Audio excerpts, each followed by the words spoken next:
Hey, horror fans, welcome back to Terror Talk, where I discuss creepy clips online. All the horror music you hear is composed by me. If you want my top 5 horror movie recommendations and exclusive reviews, check the pinned comment after watching. Plus, I've got a free gift to inspire your creepy imagination. Now, let's have some fun. My friend Carlos and I like to do stupid things together.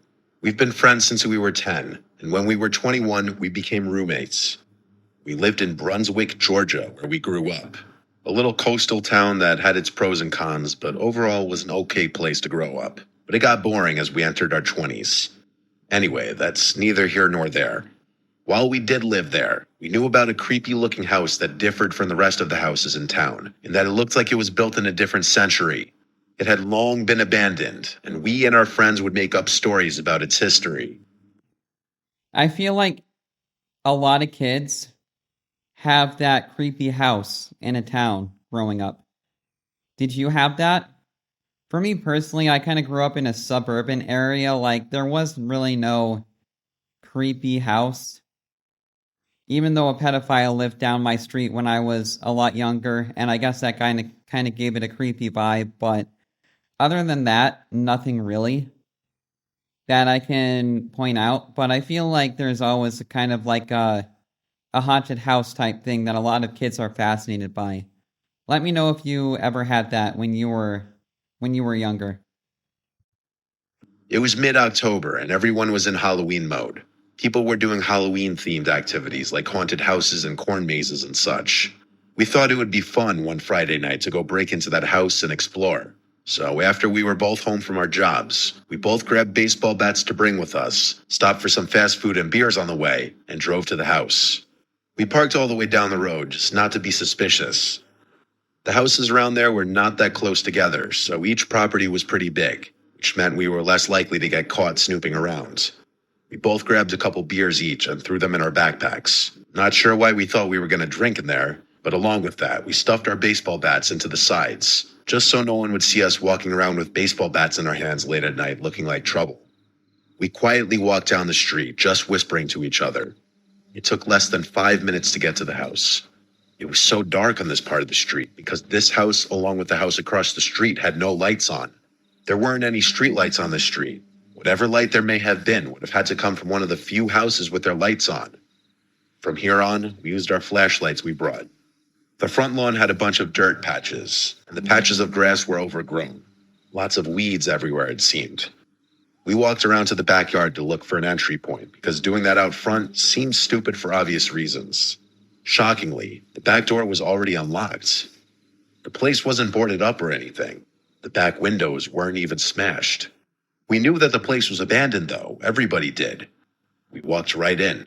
Navigating inside of there would have been impossible had it not been for our flashlights. The house was bigger than some of the neighboring houses, yet I always say that it would be so creepy to explore an abandoned house like this. Like, I feel like there would be some kind of creepy intruder lurking about, or maybe even a demonic spirit of some kind. But yeah, I wouldn't want to do this because even though I really like scary stuff, when it comes to actually like going out and exploring things like this, that's pretty creepy to me. Although maybe it would actually be fun if I went with someone. I think maybe in that condition it would actually be kind of fun, but definitely not by myself. Hell no. the inside felt very cramped. Like there were a lot of rooms, but they were smaller, almost giving the house a maze-like feeling. Carlos stepped into another room away from me, and at that moment I was alone. I heard his voice say from another room, "Yo, there's still furniture everywhere." I responded, "Yeah, this place must have been abandoned in a hurry." Everything seemed ancient, like furniture in my grandma's house, only not used in years. I walked around the first floor some more and came to a tiny corridor with a few doors that led to bedrooms. I entered one of the bedrooms, and it was incredibly cramped. The bed took up 80% of the room. I went through some of the drawers in the dresser, but they all seemed like they'd already been gone through. Same with the closet. Anything left behind besides this old furniture just looked like junk. I heard Carlos say he's going upstairs. I said back, "Okay."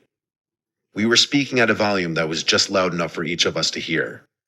After checking out the other bedroom down on the first floor, which was equally cramped, I went back out to the corridor.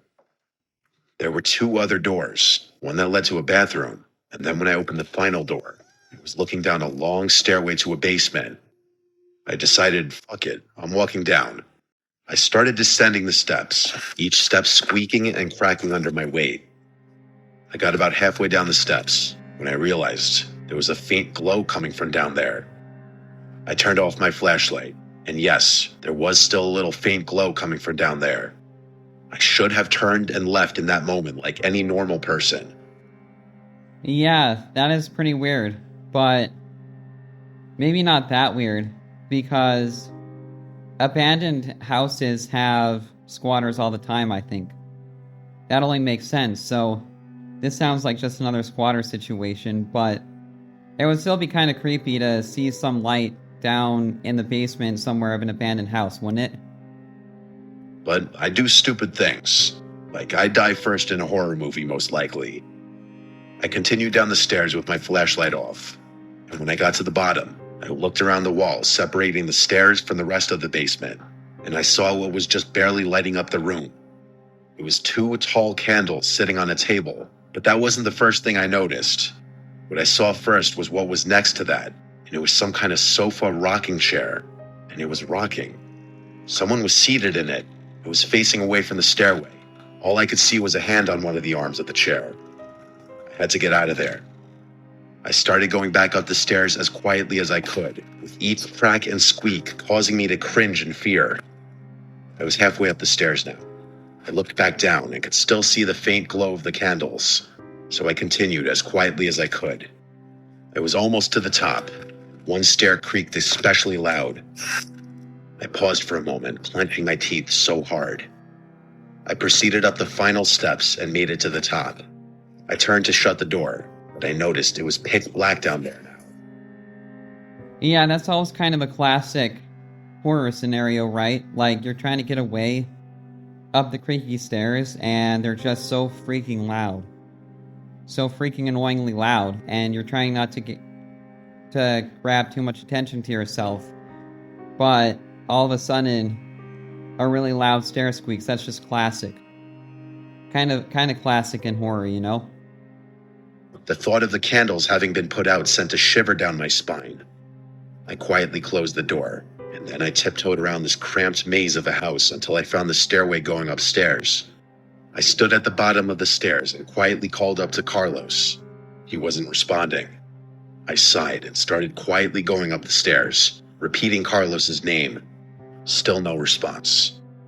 I had to go all the way up to the top of the stairs, repeating his name, and he still wouldn't respond. So I said, "If you're trying to scare me, stop joking around. There's someone in the basement. We need to get out of here." That got his attention because he stepped out from a dark room and asked if I was serious. I told him I'd explain outside, but that I'm not kidding.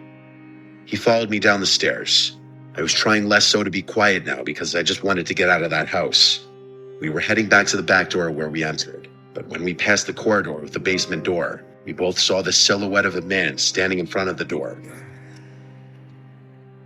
The time for sneaking around was over. I kept repeating just go as we booked it outside and ran for my car. We made it to the car in like 30 seconds. I was already winded by the time we made it back. I backed the car off that street and started driving us home. In the car ride was when I explained in detail what I saw. All Carlos kept saying was, "Yo, what the fuck?" to everything I said. He was in just as much disbelief as me. So while no, I don't think anyone legally lived in that house, I do think someone was squatting in there, down in that basement. Who knows who it was? Honestly, who cares? I just never returned anywhere near that street. You know, it's kind of funny because, in my opinion, and it's just my opinion, but I feel like their reaction is way over dramatized to what it actually was. Because, like I said before, a squatter situation really isn't that hard to believe. And they're acting like they just saw, I don't know, 3 demons or something like that. But that's just my opinion, or saw something really, like, really supernatural, like some kind of horrific monster. And don't get me wrong, I do think it is creepy, but I just think personally that their reaction is like way over dramatized in this particular situation. But either way, it is an entertaining story, and I hope you enjoyed my commentary and music. And be sure to grab my top 5 horror movie recommendations below, and I will see you in the next video.